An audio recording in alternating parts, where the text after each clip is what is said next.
Okay, I'm just coming into the main gate of the Red Fort, and I'm pretty excited about going into the Red Fort.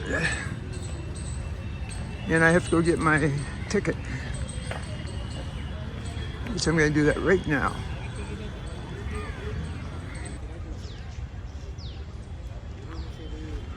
Well, this is the Red Fort, and the Red Fort's amazing. Been here before. I'm glad I'm coming back. This is the moat that surrounded the Red Fort, which is just amazing. I've read somewhere that possibly there were even crocodiles in here. I don't know if that was true. But it's huge. It's hard to capture on the video how big the Red Fort is. And it's definitely worth seeing. Good morning. It's a bit of a hot day today. It's probably going to be around close to 90 degrees Fahrenheit. Right now it's probably 80, 78, 80 degrees. And I'm at the Red Fort, which you can see behind me. A lot of politicians, government people have been here. Matter of fact, Obama spoke in front of the Red Fort. And there's been movies filmed here too. Amir Khan was the beginning of PK. He is at the Red Fort. And it looks like there's a lot of people all of a sudden just coming. See all the people behind me? The big group just came in. It looks like more are coming. So I better go in.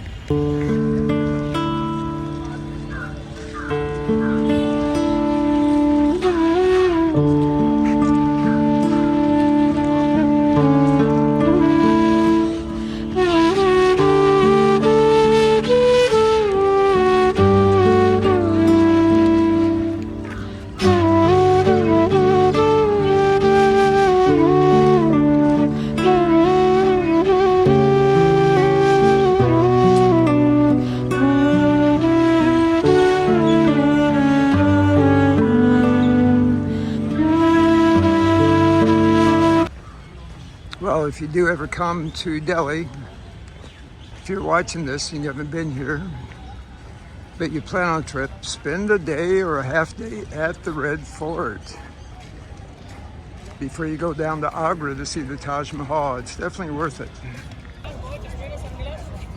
Okay, this is the front entrance that I was looking for earlier. And we're here. Later on, I will go out that way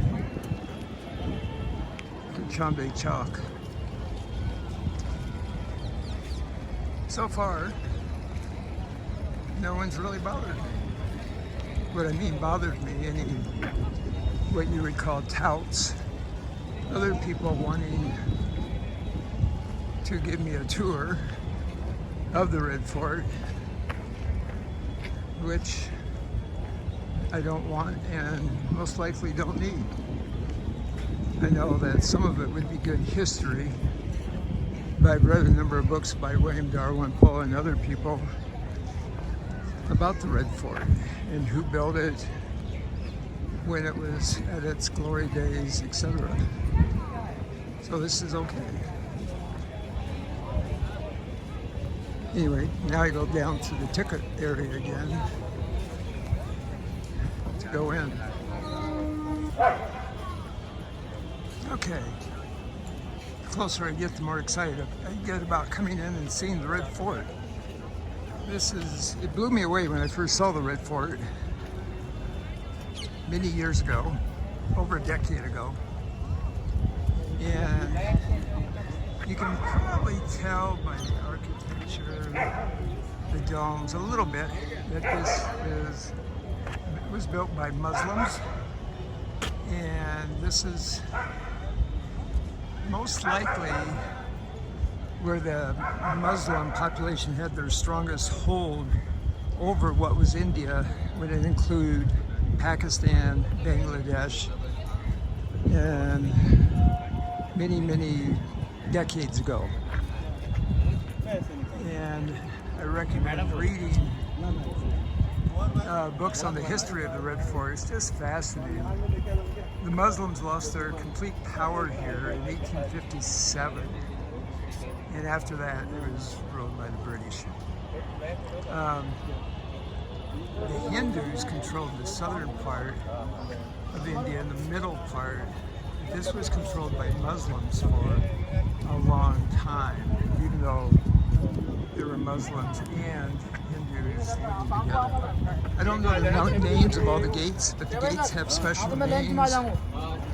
And through one of these gates, the British, when they came back in here after getting kicked out, had to blow up the gates to get in. And I think this is, I don't know, like I said, the name of all the gates.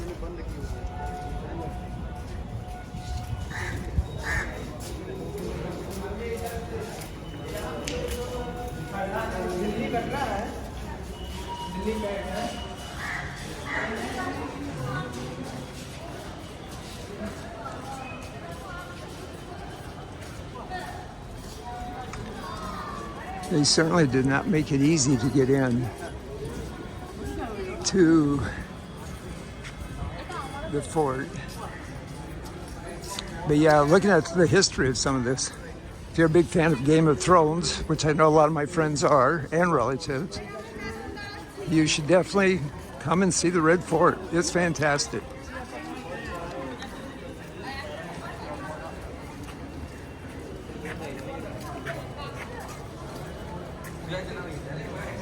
Red Fort is part of the World Heritage List of Convention concerning the protection of world cultural and natural history.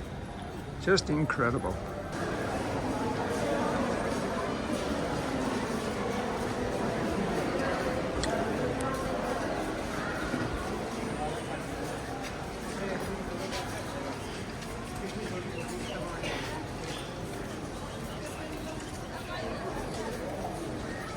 Super interesting, this great hall that I just walked through.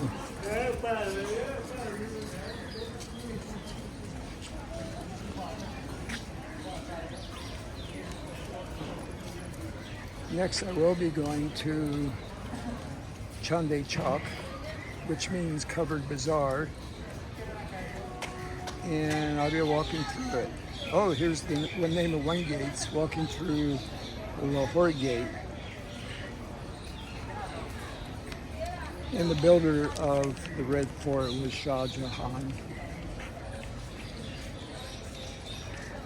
And there's a family working. They brought their little one to work with them. So I think I just came through Lahore Gate. The interior grounds of the Red Fort are huge. And I can see why it could withstand, depending on the number of people inside the Red Fort, it could withstand a long siege, which it had to at times. I'm not sure in 1857 how long the siege lasted before the British broke in, but I think it was weeks. And before that, there were other battles fought over Delhi in the surrounding area, and it withstood, I think, considerably longer siege battles. People from the surrounding city, if there was an enemy approaching with a large army, would generally flee out of the area to, I think, the south, and they would try to get out away from here. But still, a lot of merchants, a lot of other administrators would take refuge inside the walls of the Red Fort, hopefully hoping that the army on the outside would abandon their siege or battle and go home, which sometimes was the case, but a number of times the people, the armies doing the siege actually were able to break through. Okay, I'm going to go into a museum here, or something like a museum, and then continue on my way. Well, this is something I'm interested in, what happened after Shah Jahan. And it looks like there were a number of Muslim rulers after, or the Mughal emperors.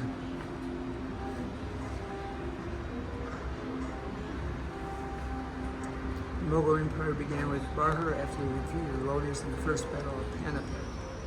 His heir, Humayun, expanded the empire after his return from Persia.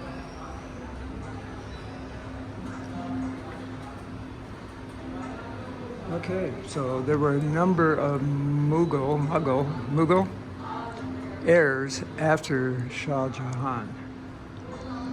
What happened after 1857? Okay, 1947 was partition. So what happened later?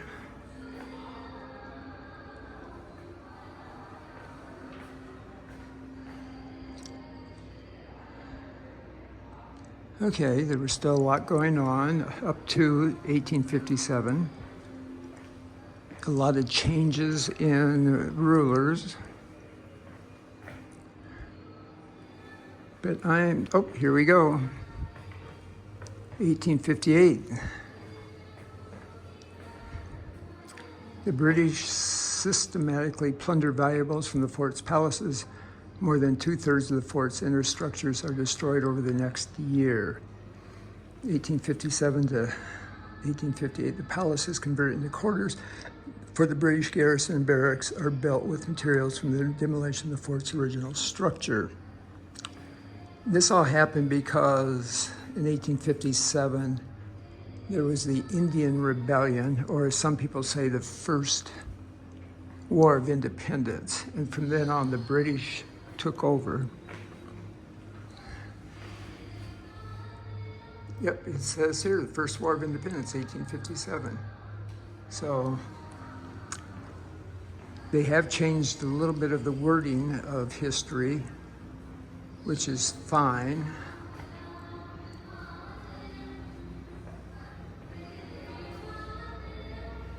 Okay.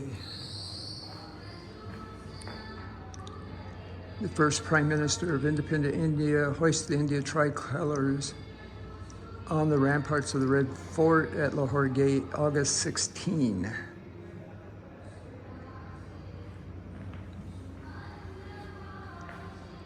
Very interesting. It's also interesting here, I'm looking for any mention of Gandhi. And it seems that Gandhi has fallen out of favor by many people in modern India, especially young people. I find that fascinating. I think I need to do a little research about that. But politically speaking, a lot of young people are not fond of Gandhi.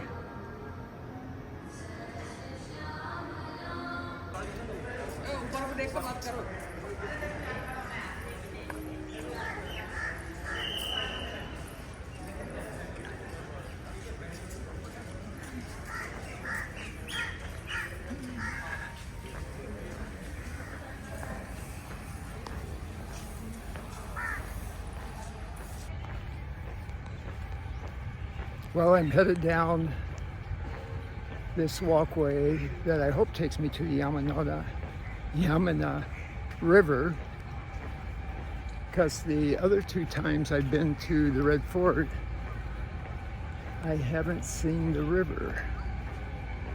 And I think you can see it from the back of the Red Fort, but I'm not sure. So I'm going to check this out and see.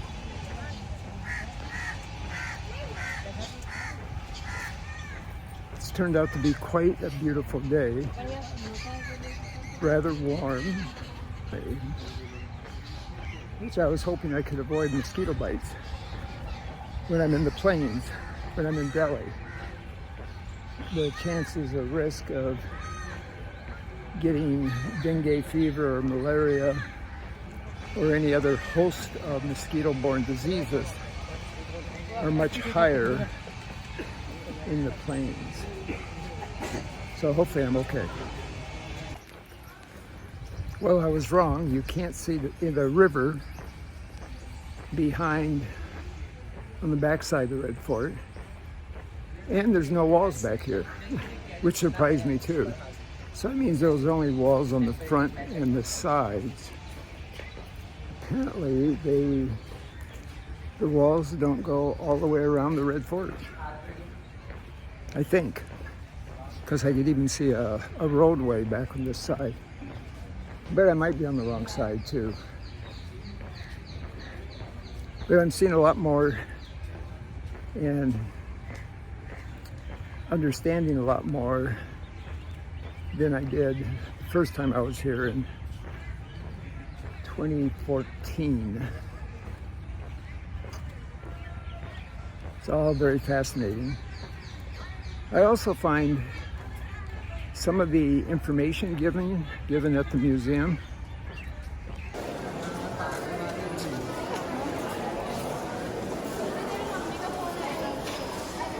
This is the oldest bazaar in India. I never realized that. Within the walls of the Red Fort, there was this bazaar centuries ago, and it still is in existence today. I'm guessing it's also quite pricey.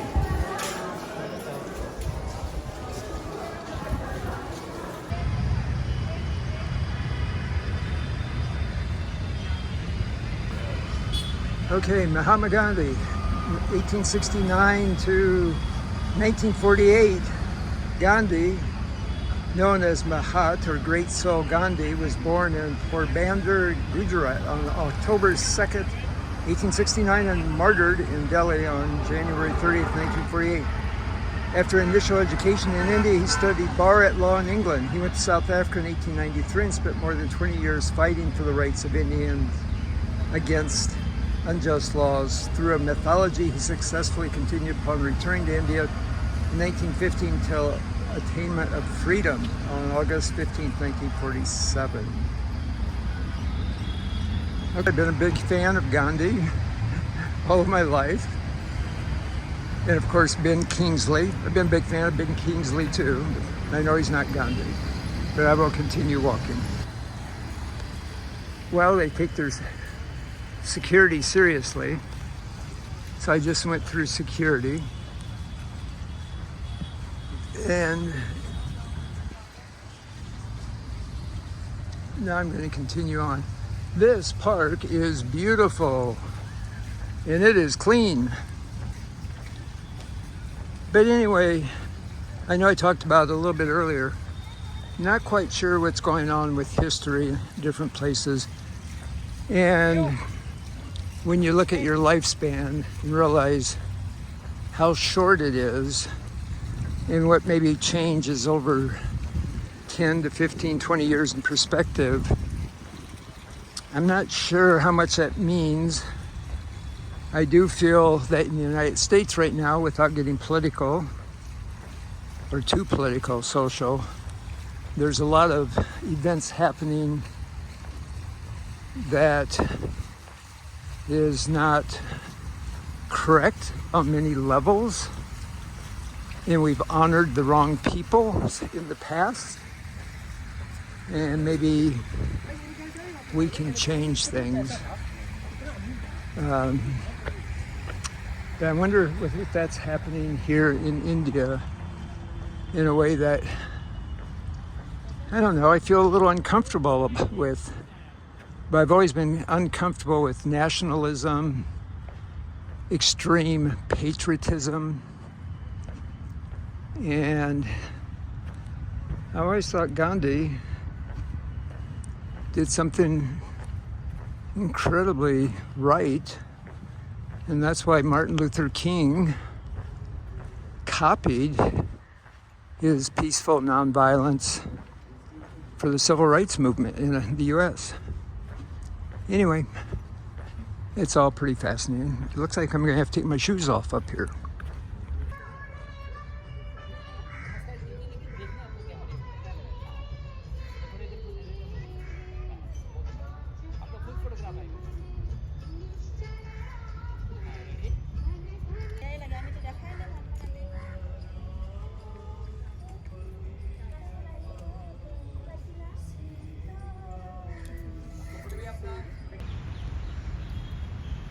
Well, this is pretty cool. This is right by the memorial for Gandhi. This is the Gandhi ashram.